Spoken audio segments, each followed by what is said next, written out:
So, apparently, there's a prediction from someone named, pangalan ko rin, Rio, right? Sakay, ano? Rio Tatsuki.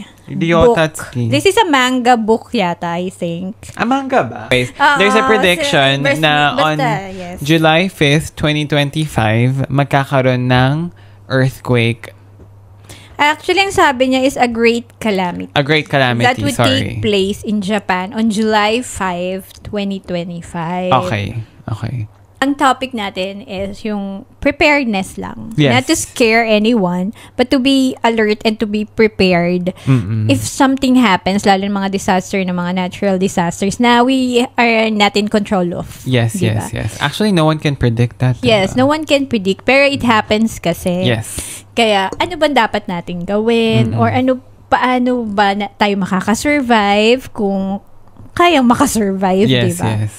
Kasi I've experienced it myself here in Japan noong 2011. Yung March 11, 2011. 3/11 great earthquake and tsunami dito sa Japan. So, medyo traumatic sa akin yun. Kaya pag nakakarinig ako ng mga ganito na, like, after nun kasi, meron parang in 30 years daw it could happen dito sa Tokyo area na kasi that time the epicenter was in Fukushima banda.